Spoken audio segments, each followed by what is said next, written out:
Ang ganda ng last name ha, parang foreigner ang dating ha. So, isa kami sa mga contractor na Saudi Aramco before. Iba pa yung dating dati na viewers ka lang tapos mamimit mo yung idol mo. Anong pakiramdam mo? Nagkita kami, tapos after 2 days, ligbak na. Kaya ako na-quarantine 7 days. Before, na-shock sa ganun Kung alam mo dun sa Kubo. Kaya sabi ko, kailangan supportan to kasi hindi birong ginagawang paggagala sa pag-create ng content. Matagal na tayong Tsaka, umaasa ka ba na may reward ka kay Kuya Jeff or na papasahurin ka niya? O ayan, si Kuya B-Dogs ngayon ay binigyan ng malaking task ni Kuya. Masasabi natin siya na maganda yung kinikita mo. Pero bakit mas pinili mo magstay dito sa Pilipinas? Sikat, parang ang si Tony Gonzaga. And isa ka din sa mga dahilan kung bakit na-monetize ang karamihan sa mga oldies natin sa So Weird Community. What's up guys? Welcome back to Kakosis channel and nagbabalik ang Kapakpak Talks dito sa channel ni Kakosi. So, for today's vlog, our guest for today, no other than B-Dogs Official! Yay! Hello mga kakonsi! So guys, yung iba siguro sa mga comment yun lang siya nakikita. Ngayon may mukha na siya. May face na. So ito, ang isa sa IT specialist ng So Weird family. So ayan, agree ka ba doon? Sabi ni Benja, pero ako, IT yan. IT, ano hindi So ayan sa mga hindi nakakilala kay Kuya B-Dogs. Magpakilala ka Kuya B-Dogs. Hello mga konsi. Thank you kay Kapakpak para sa paglanang time na makapunta dito. Yes. Grabing effort Talaga nga to. Talagang sinusubaybayan ko yung Kapakpak Talks. Ako pala mga surder, may isasalang.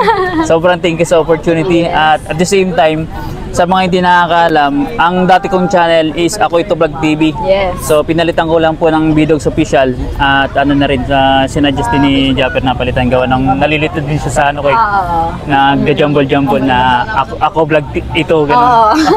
Mahirap daw Balik-baliktad yung channel name. So bakit B-Dogs Official? Pangalan mo ba yun?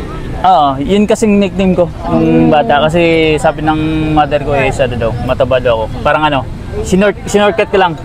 Ang ko talaga, budog. So, ginawa kang B-Dogs para mas medyo social. Para kasi. Hindi kanto tignan. Hindi kanto pakinggan. So, ano bang full name mo? Lu Nino Sichua. Ha? Lu Nino Sichua. Sichua? Ganda naman. Last name mo yun? Ang ganda ng last name Parang foreigner ang dating Lalo na middle initial. Ano? Ang middle name ko? Sangko. Di ba? Oo, Sangko mamahalin. Kung kilala niyo siya, yung asawa ni Adaben? Si Kuya Dennis Sangko. Yun, tito ko yun. Tito mo? Hindi nga. Sir Bol yun. Isa lang kami. Seryoso na, tito mo in real life? In real life. Ang galing kasi kami, kumbaga kadugo ng mother ko. Small world. Isa lang namin ang small world, ang kanyo. So saan galing yung last name mo? Ano ba yun? May talaga siya na ibang lahi or pure Filipino? Hindi, actually yung lolo ko 100% na Chinese. Wow. So kaya pala may touch of Chinese ka din. Sabi nila sa mata lang Oo, tsaka sa kulay. Actually hindi ko hindi ako marunong mag Chinese, konti lang. So ayan si Kuya B-Dogs. So, before ka mag-vlog, 'di ba nasa ibang bansa ka or vlogger ka na noon? Hindi. Actually, viewer lang ako ni Japper before. So, nagkaroon lang ako ng opportunity or chance na maging makilala ko sa social media. Kasi nakita ko lang siya sa Facebook actually. Yung nagpaparody siya ng song. Siyempre, bilang OFW, siyempre kailangan natin stress reliever. And siyang nagpuno sa akin. Hanggang sa nagkaroon ako ng chance na nag-transfer ako sa YouTube kasi doon na siya nagpe-permis. Yun, doon muna start. Kasama ko kasi na team sa online inuman. Puro kayo online inuman. So, saan bansa ka ba dati? And anong trabaho mo nun? Saudi Arabia. Nasaan ako? Safety Department. Ano bang, pwede ko ba may tanong? Anong job description or anong ginagawa ng safety department? Actually, ang title ko is talaga, bus attendant pero na-ship ako sa safety administrative staff. So ako nagko-collect ng mga ng documents ng mga bus drivers before sila i-deploy sa mga different branches ng Saudi Aramco. So isa kami sa mga contractor ng Saudi Aramco before. So sinasala akong taga-sala kasi akong parang training in charge before dun sa company ko. So nagano pa nga ako noon language yung comprehensive parang sa language ganun para ma-shift ko masala kung gaano siya kagaling magsalita ng English kasi may kami mga classification class A, class B para ma-deploy ko, ma-determine namin kung saan namin siya ibabato. So, contractor pala to dati si Kuya. Hindi ako. Contractor, hoy! Baka masilip tayo! Yung kumpanya lang, hindi ako. So, sinasabi nila na isa ka sa IT specialist na Sowerge family. Ano po bang natapos mo? Actually, natapos ko business administration. Pero bakit marunong ka sa Actually, kumbaga wala naman talaga sa sa plano ko.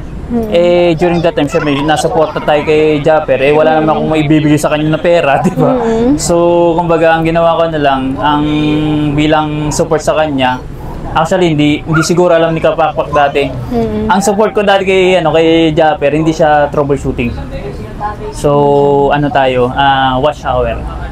So, ako actually, hindi ako napabilang sa circuit weapon. Ko si Tim na sabi ko, sali ako dyan sa circuit weapon. Kaso lang, kinat off na ni Japper yung members. And sabi ni Tim sa akin is next batch na lang. Kaso lang, hindi na nasundan. Kaya nangyari, doon ako sa labas. Naging secret side packet ako. Ako lang mag-isa. Tapos meron ako nakilalang taga-Thailand na teacher. Ang daming computer nun. Kaming taga-play ng watch hour. Hindi na, sina Franstar. Okay. Tim, sina Popsi kasi parang ice tubing. Tapos sina Kautoy. So, kasama yun doon sa madaming kasama si Japper dati. Kasi during that time, binabanggit naman ni Japper, di ba?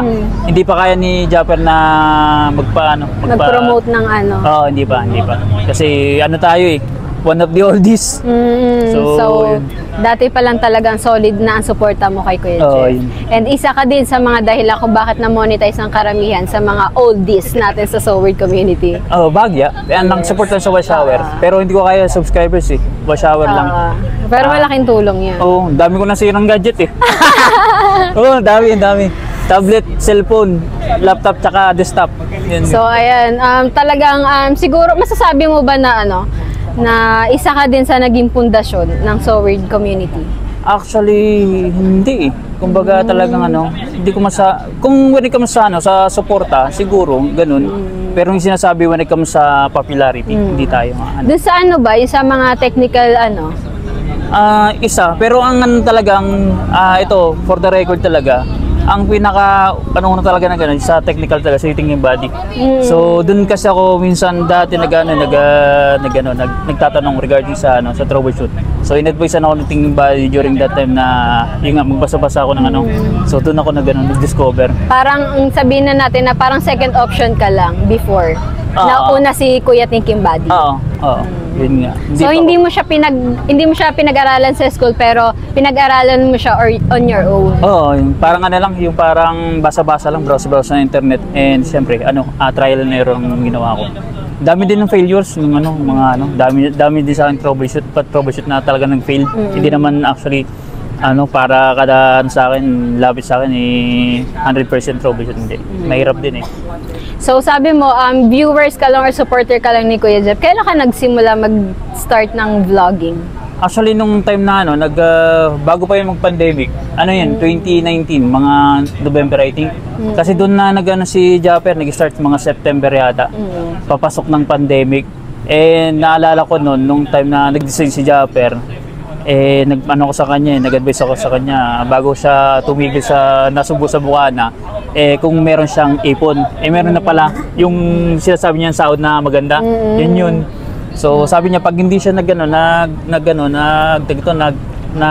successful dun sa pinaplano niya, babalik siya sa pagdadriver kasi skilled worker naman siya. So yun, sabi ko, bahala, sabi ko, basta kami dito lang nakasuporta. So kailan talaga yung first meeting niyo ni Kuya Jeff? First meeting, 2022. March yun. Matagal-tagal sa inyo pa nga yun Sa Kubo ni Consi. Oh! March 7 yun. Parang kakauwi mo lang siya galing ibang bansa. Oo. Matagal na. Hindi, numuwi ako March 1. Oo. Tapos after a week, pumunta na ako ang Bukana. Oo. So matagal ka din pala bago umuwi. Oo. Bago ako umuwi, nakipag-usap na kay Japper. Alam mo, hindi ba StreamYard? Di ba pag end live may backdoor, pwede mag-usap, hindi nakikita. Yun yung kung kinausap si Japper. Sabi ko, try ko lang mag-vlog, baka sakali. So, nung first meeting niyo ni Kuya Jeff, syempre, supporter ka lang, viewer ka lang. Iba pa yung dating dati na viewers ka lang tapos mamimit mo yung idol mo. Anong pakiramdam mo nun?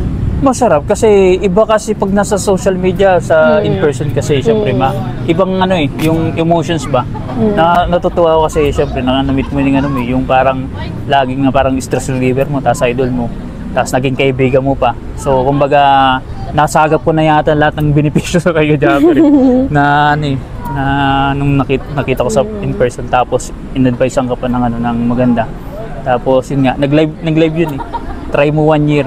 Nakasurvive ako sa 1 year. Kasi pag hindi na ako nakasurvive, balik ako OFW. Ayun nga, which leads to our next question. Dati nag-iibang bansa ka, nagtatrabaho sa ibang bansa, masasabi natin siya na maganda yung kinikita mo. Pero bakit mas pinili mo magstay dito sa Pilipinas? Actually, kumbaga sa long-term plan talaga, gusto ko talaga mag-for good dito sa Pilipinas. Kumbaga, naiisip ko kasi during ng pandemic, nababanggit ko na yun sa live stream. Itong beses ako na-expose sa COVID So inisip ko baka matodos ako doon, mahirap na hindi ako basta-basta nakakauwi sa Pilipinas every 2 years lang. Hindi ko na parang hindi ko na gagampanan ang pagiging padre de pamilya sa asawa ko, anak ko. So kumbaga ako nag-gamble lang ako, kinausap ko si Japper, sabi ko try ko lang baka makuha ko yung pinapadala. Yung iniisip ko pinapadala ko net sa Pilipinas. Pag nakuha ko sa vlogging, so stay na ako. Sabi ni Japper sa akin, sige, kaya yan, basta dito ako mag-stay sa Bukana. So, na-mimit mo naman yun? Nung actually, doon ako nag-struggle. Kasi nung trinay ko, April, ang ganda. Di kuha niya, lampas pa Pagdating nung June, doon na, sumadsad na. Bunot na ako ng bunot sa savings ko, hindi naman ganun kalaki. Hanggang sa pagdating ng August, sabi ko pag hindi pa ako nakasahod ng maganda by September, wala na, sad balik ako sa buti, pinasali ako ni Japper. Blessing in disguise nga, yan, taga-salba sa akin ni Japper. Pero wala kaming usapan nun. Hindi niya sa akin, hindi ako minimes na sali kita agad ng kanya. Hindi. Kumbaga blessing in disguise. Kaya naglagi akong papasalamat yan Taga-salba yun sa akin. So, hindi ka nagsisi na hindi ka bumalik or na umuwi ka dito sa Pilipinas? May sign of regrets, pero ang pinaka-importante sa akin, yung family kasi. Kumbaga, one of the best benefits na pwede mo makuha. Isang ako. Kasi pinasok ang pagpapamilya So, syempre, kung financially wise, gusto natin lahat maging stable. Right now, ako, fighting pa. At least struggle, pero at least kasama ko pamilya ko. Yun kasi lalo nang dadalagang anak ko Dami nang maligid Batay sarado ka ngayon. Oo, ganun ako. So nasabi mo dumating yung time na nag-struggle ka financially. So dumating din ba yung time na nag-struggle ka sa misis mo or sa pamilya mo na na naging struggle sila sa pagva-vlog mo? Naging struggle? Oo, parang sila, parang tutol sila na katulad sa ibang na-interview ko, sinasabi nila, ano ba yan, wala ka mapapala dyan or bumalik ka na lang sa ibang bansa, mas may kinikita pa. Dumating ba yung time na gano'n? Hindi, may gano'n na senaryo, pero kailangan mo kasi ipaliwanag yung senaryo mo sa abroad tapos dito. Kasi pag nasa abroad ka, malayo ka, lalo nung na-experience ko sa pandemic, hindi siya kakaiba. Kasi sa mga hindi nakakalam, baka may nakakalam dito na mayroon tayong kasama na supporter sa Sorry Family na naligwak due to COVID. Akong pinakauna na contact. Kumbaga nagkita kami tapos after 2 days ligwak na. Kaya ako na quarantine 7 days. So dinamdam ko 'yun. Walang nakakalam nun. May pinagsabihan lang ako. Naka-quarantine ako kasi parang feeling ko nag-positive ako sa dinamdam ko talaga parang alam mo yun, nasa corners ka lang. Ganun. Tapos ang naging ko outlet ko, YT. Yun ang ko. Kaya naisip ko na sabi ko, baka dito di bali mag-struggle ako sa Pilipinas, try ko lang vlogging. Basta kasama ko kung matodos man ako nandito sa Pilipinas, kasama ko yung So, ganun. Kaya Ayan. suporta naman hanggang yun. So, ayan. So, madako naman tayo sa parang, parang hindi ko to mapapayak sa pamilya eh. So, may nagpapatanong lang, or hindi naman nagpapatanong, in my own curiosity, nagka-problema ka na ba sa sponsors? Actually, hindi natin masabi, pero ako wala sa akin. Wala naman. Kung sila, siguro, kasi iba-iba ng kasi, yung assessment ng mga nag-sponsor eh. So, pwedeng budget sa kanila, pero sa totoo, wala ka namang ginagawa ng masama. Kasi ganoon naman talagang social media, may mga kuro-kuro diyan. So, sa akin, as a person, kung alam mo tamang ginagawa mo at wala kang ginagawang masama, hindi mo sila kumbaga hindi mo sila papakinggan. So, kung anumang assessment nila, di bahala sila, parang ganoon. Kasi before na-shock sa ganun eh. Kung alam mo dun sa Kubo. And pulo ko resibo eh. Yun ang panlabang ko eh. Tsaka na-explain ko din naman. At yun nga, hindi lang nagustuhan ng family ko before yung nangyari kasi nga hindi ako ganun na klaseng tao. Lalo na ang trabaho ko is more on cash handling. Yes. Yung talagang experience ko eh. Kumbaga doon ako na-mold sa cash flow sa mga corporate na at hindi biro yung hinawakan natin na pera before na dapat kailangan mo na siya parang accounted. So yun. So ayan, si Kuya B-Dogs ngayon ay binigyan ng malaking task ni Kuya. Naging PBB. Binigyan siya ng malaking task ni Kuya Jeff, ni Japper Sniper, which is taga-compute ng views. So, paano mo siya na-handle? Actually, nabanggit ko din sa live eh. Sa vlog. Kung hindi ko na kaya, magsasabi naman ako. Pero right now, manageable pa naman. At buti na lang, naliligwak-ligwak ka ng level. Kasi kung pagtagal marami, parang baka hindi ko kayanin. Kasi dumadami pong vlogs ng Yes. Mas marami kasing content creator na nagpupursige na mag-vlog, mag-upload per day. So dumadami pong uploads. Single by single ako eh. Mag-count. So dito maselan, napakadami. So kumbaga nag-aalat ako ng 1 hour doon para mag-compute. Grabe no. Mabilisan. Talagang ine-effortan mo siya para mabigyan din yung mga viewers na kaabang-abang na mga pangyayari.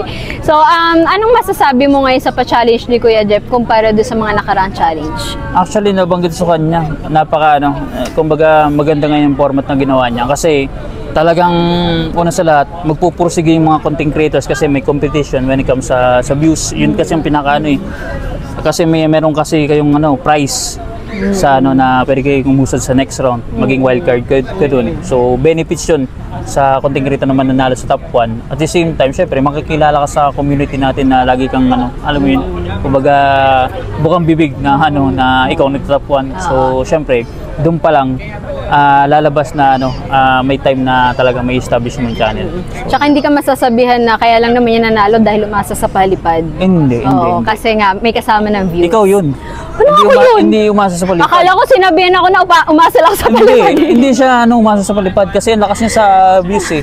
Yung siya, sabi nga niya basic eh. Ang laki ng revenue niya sa sa totoo lang. So anong masasabi mo nung Kuya B-Dogs kasi hindi mawawala yung mga basher pag sinabi ko kasing basic, sasabihin akala ko ba basic pero bakit natalo ka? Ano masasabi mo dun? Hindi, naman lang yun, kumbaga expression basic, kumbaga in general yun, hindi man ibig sabihin pag basic lagi ka na sa top 1, ibig sabihin, relax ka lang sa mga bagay na ginagawa mo, iniiportan mo siya, pero parang parang natural na basic lang kumbaga yung pressure is nasa lang, on the side lang, kasi pag nagpakaan ka sa pressure, hindi na maging basic yun kumbaga maging problema yun. So gusto ko lang makuha yung opinion ni Kuya B-Dogs doon sa nakaraan challenge dahil yun nga, parang nun lang yun nangyari na kung sino pinakamataas sa views kasali sa next challenge. So gusto ko lang malaman yung opinion mo doon sa challenge namin, doon sa doon sa ginawa ko na content. Gusto ko lang makuha yung mo.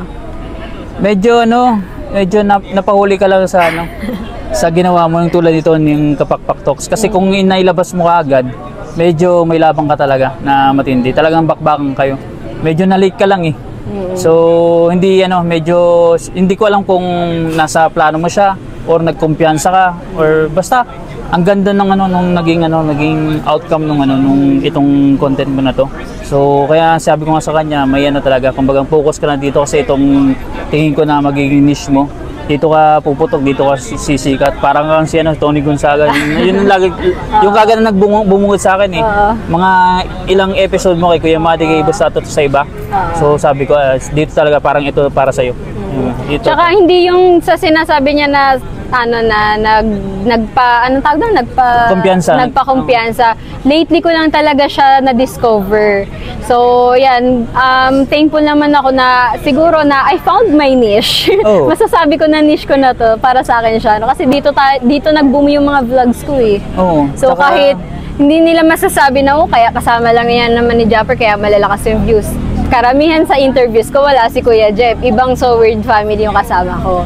Ba't hindi mo nga pala na-interview si Kuya Japper? Wala, ayaw niyo na magpa-interview. May usapan kami noon, nabanggit ko, sabi niya, hindi nga siya nagpapa-interview. Sabi niya, pwede, bayaran mo ako nung isang araw na sahod ko. Sabi ko, magkano ba? 30,000. Iaabot ko na, Kuya Jeff, ito na 30K mo, magpa-interview ko na.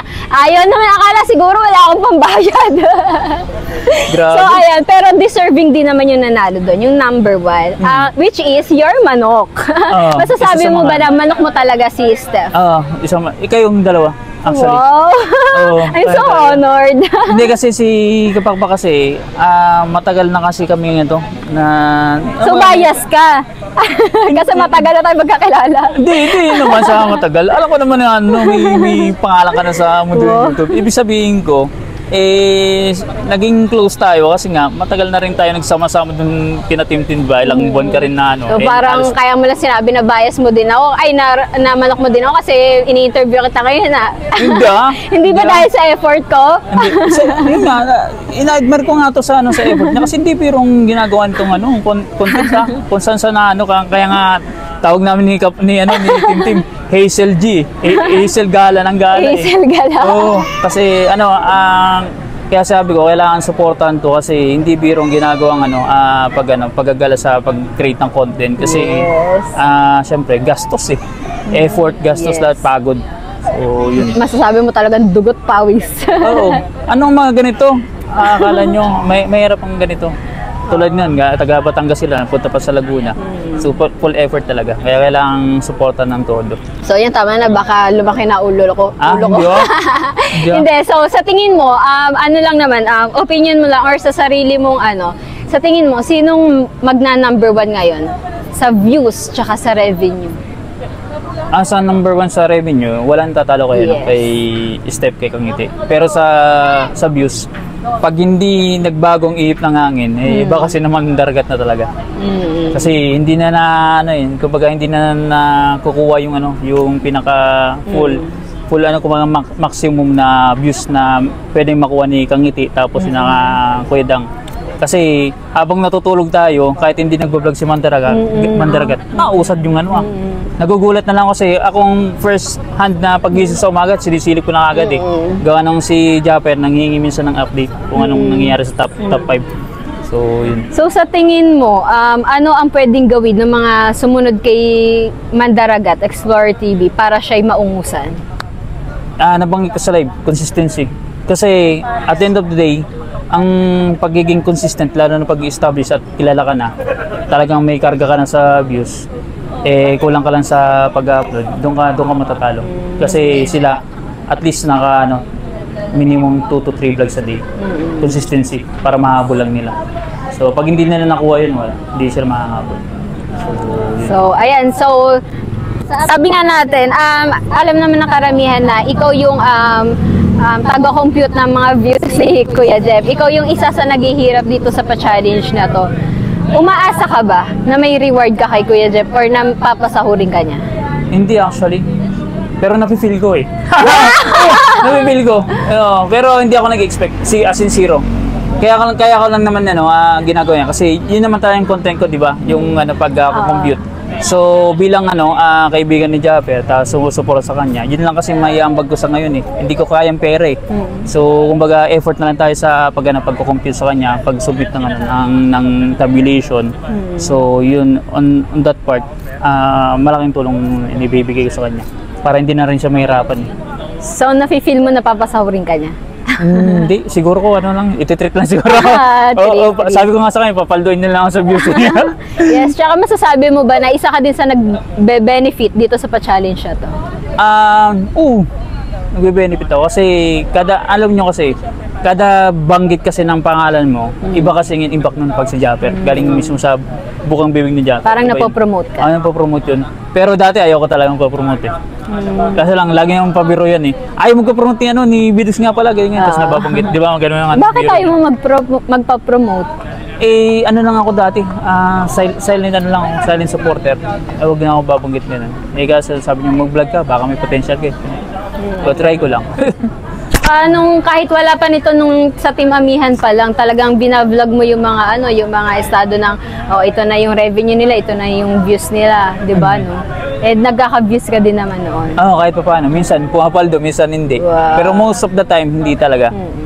Kasi nag-fluctuate na, hindi na ako nakakasahod eh. Para-paras tayo eh. Oo. Pero ngayon ba, pag hindi ka, ngayon ba may trabaho ka?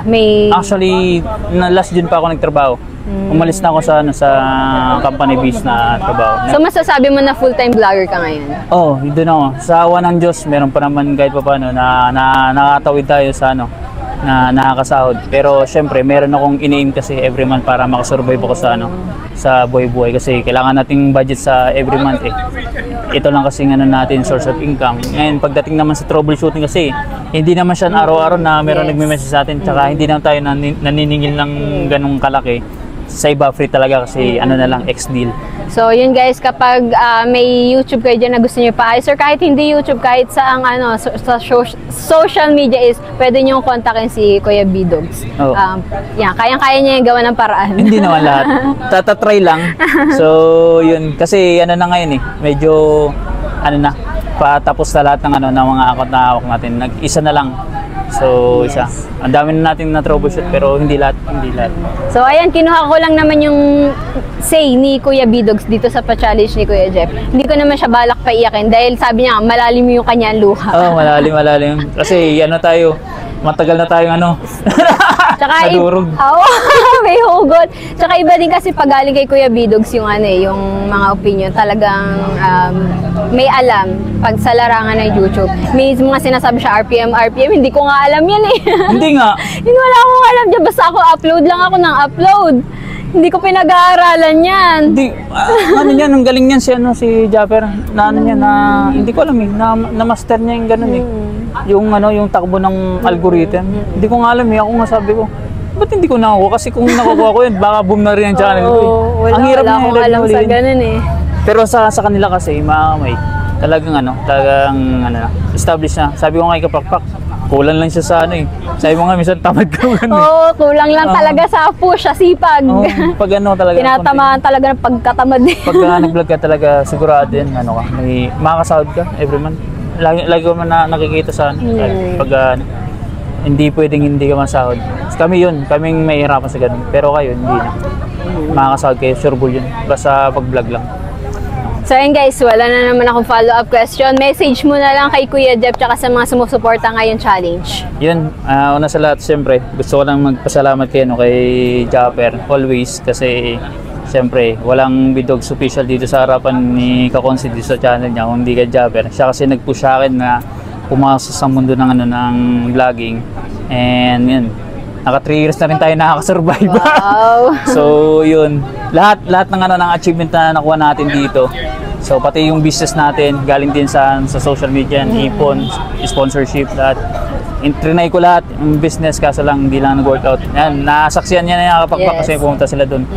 So, tsaka yun nga, bumalik lang tayo sa mundo ng social media after tayo, company base. Kasi napipil ko parang talaga, malay mo, the second time around daw yung doon ang pinaka-sweetest. Kaya nagpapasalamat kay Japper. Laging taga-salbayan sa akin. Kasi during that time ng June ulit, naisali na naman ako. Kasi lagi akong survival sa buhay, lalo na pagdating sa financial. Siguro lahat naman tayo. So kaya laging papasalamat. Tsaka sa mga sumusuporta sa atin sa community sword family natin. sa community, at the same time yung ano, siyempre may ano kasi ako ang daming subscribers na dumikit sa akin sa Team Kubunuto. Sobrang thank you kasi dahil sa kanila. Kung hindi dahil sa issue sa Kinakunuto, yung sa troubleshoot, kinakangkuri, hindi siguro mabubuo yung channel ko, baka lagapak na talaga. Kaya nagpapasalamat ako sa opportunity. Yung pangit man ng ano, ang naging gateway nung ano, nung pag-usad natin, nung problema, at ganun pa man, blessing sa akin. Sobrang thank you. Sana huwag nyo kalimutan na supportan ang channel ko kasi may self-challenge ako every month. So, malay mo, sumali ako next month. Yes! So, ayan. And may message ka ba sa mga challengers ngayon nakasali? Yun, sa mga challengers nakasali, continue lang kung ano man ang tagito. Abutin ng makaabot ka man sa pinaka last round for end of the month. So mas maganda yun kasi mas malaki makakuha ng revenue, syempre opportunity na rin. So sa mga hindi tuloy nyo lang yung pag-vlog. Hindi naman yun katapusan ng career nyo sa pag-vlog pag once na hindi kayo nakausad dito sa sa buong buwan. So tuloy nyo lang at neglect nyo lang yung kasi meron kasi magsasabi na hindi ka sa mundo ng para sa vlogging eh. So wala pong makapagsabi niyan, wala pong makapag-attest niyan na ikaw hindi ka sa ganito. Wala. Tuloy nyo lang. Anytime hindi mo nga susubukan, paano mo malalaman? Yun, totoo yun. Tsaka salamat kay Kapakpak sa opportunity. Maraming salamat din kay Kuya Bidog sa pagpayag. Thank you so much. Sarap ng food delivery, kaya dapat makabawi ito. Mabawi sa vlog. Hoy, kahit 1,000 views lang daw guys, okay hindi na. Sabi mo kasi kanina 3 views. Pabuti ng 10,000 views. Tatlo kami, na-interview pang-apat yan sa Tito Pogs. 40,000 views para maibalik man lang yung ginastos. Tsaka effort, grabe. So ayan guys, maraming salamat ulit kay Kuya Bidog sa pagpayag na siya yung interview. So ayan guys, hanggang dito na lang aking vlog. Bye bye guys. Thank you for watching.